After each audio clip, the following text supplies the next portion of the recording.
Hey guys, welcome to iCreate. For today's video, I'm gonna show you how easy it is to create this very cute and trendy two-layer scrunchie. For the outer layer of our scrunchie, we need 5 by 25 inches sheer fabric. For the inner layer, we need 3 by 25 inches lightweight fabric and 7 inches elastic or garter.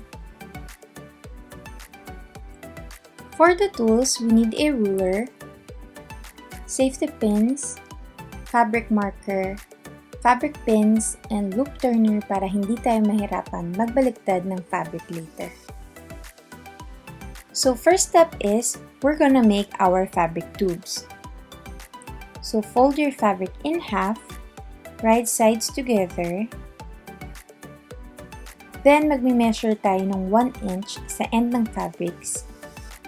And we're gonna mark it and pin it kasi kailangan nating mag-leave ng 1 inch allowance sa ating tubes as we sew. Make sure lang na pantay siya pag pinin nyo para hindi tayo mahirapang magtahi later.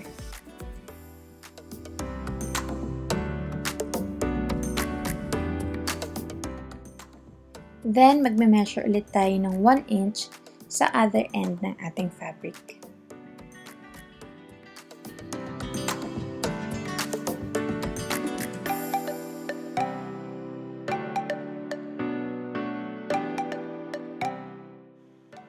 So, hindi natin tatahiin yan, minarkahan natin later.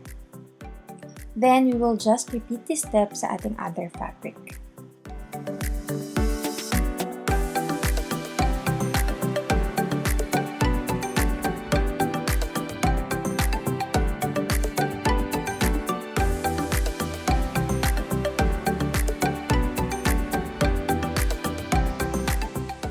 So next step is we will now sew our fabrics in 1/4 seam allowance starting sa minarkahan natin kanina.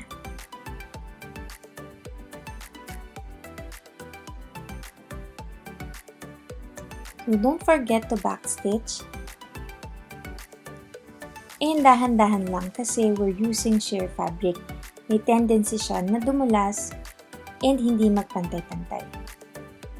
So, take your time and make sure na pantay siya. And again, dun tayo mag-i-stop sa kung saan tayo mag-mark kanina. Then, we will just repeat this step sa ating other fabric.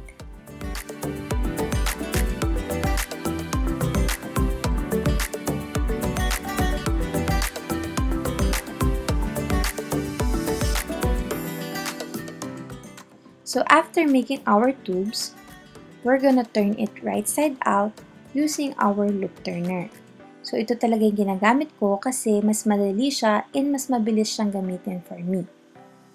All you have to do is insert this sa inyong fabric or sa inyong babaliktarin and meron siyang hook sa other end. So you can hook your fabric and pull it gently para hindi masira. Lalo na kung delicate fabric yung gamit nyo.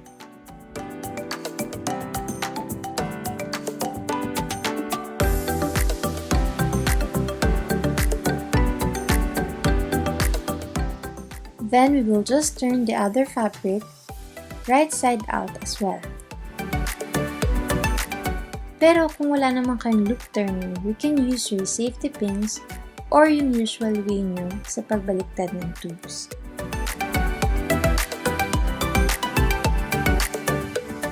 So after turning our tubes, we will now insert our inner layer sa ating outer layer fabric using our loop turner.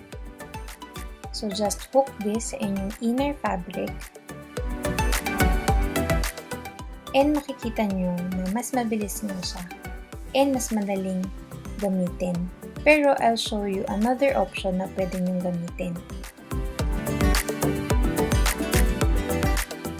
So get your safety pins and you attach this sa inyong inner fabric and i-insert nyo lang sa inyong outer layer. Then, work your way up hanggang sa end ng inyong tubes. Mas matagal nga lang to, pero it will also do the work.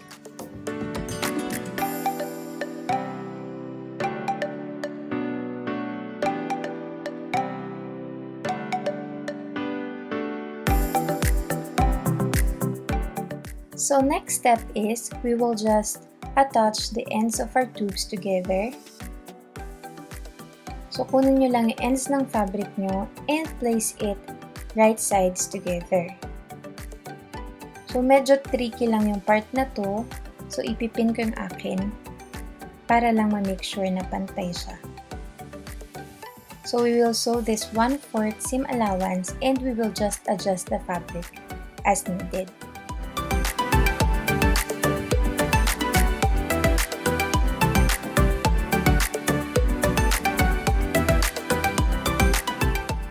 So don't forget to backstitch.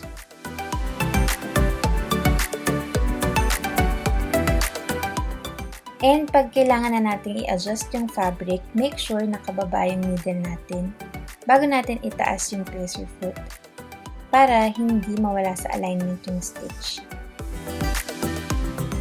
Then uulitin lang natin yung process hanggang ma-reach natin yung dulo ng fabric.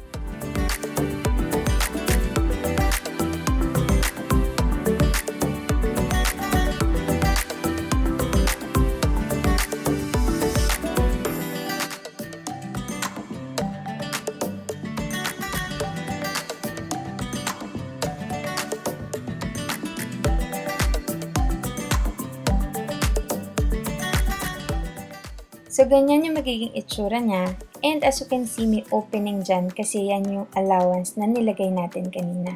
And dyan tayo maglalagay ng garter later. So, we will just repeat this process sa ating outer layer fabric. So, nagpalit lang ako ng thread. And again, grab the ends of your outer fabric and place it right sides together. So, itaas nyo lang yung tinahi nyo kaninang inner fabric para hindi siya nakaharang. Then, we will sew this again in 1/4 seam allowance. And i-adjust nyo lang yung fabric as needed.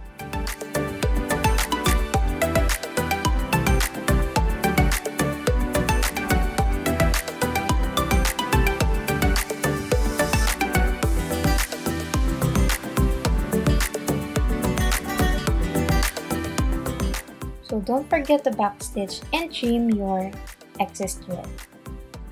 So ganyan yung magiging itsura niya after attaching both ends of your tubes.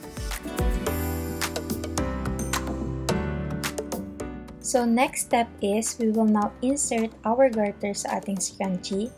So another tip, lagyan nyo ng safety pin both ends of your garter para hindi kayo mahirapan later.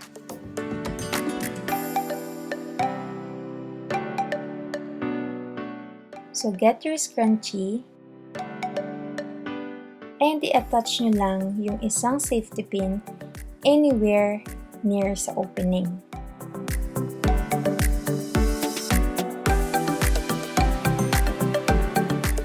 Then, get the other end and ito yung gagamitin nyo and ipapasok nyo sa scrunchie.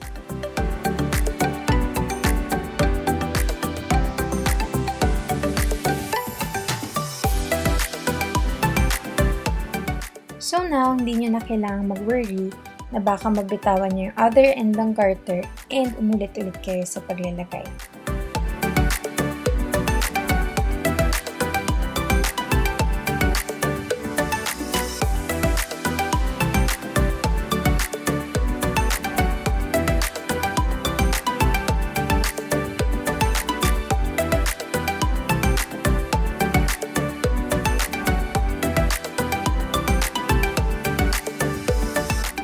So, pag na-reach nyo na ulit yung opening, make sure secured yung both ends ng garter before removing your safety pins.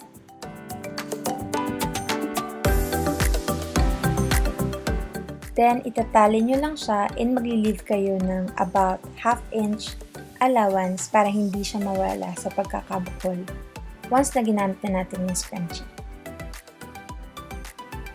Then, i-adjust nyo lang yung fabric and yung garter para maging balanced yung itsura niya. Then, we will now seal our opening. So, we will sew as close sa edge as possible. Make sure lang matahin nyo fully and walang matitirang butas dun sa opening.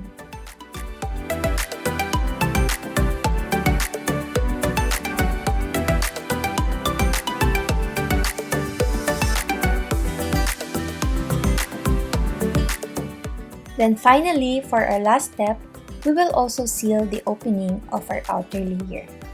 And again, we will sew close sa edge as possible.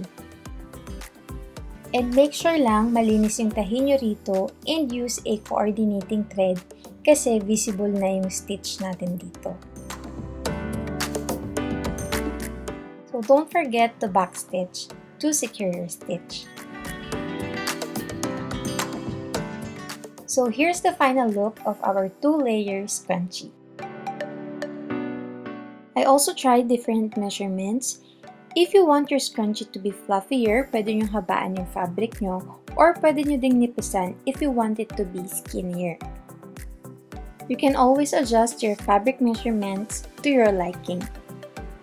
So that's it! If you find this video helpful, please like and consider subscribing. If you have any questions or content suggestions, just leave a comment below. Thank you for watching. Have a productive day. Bye!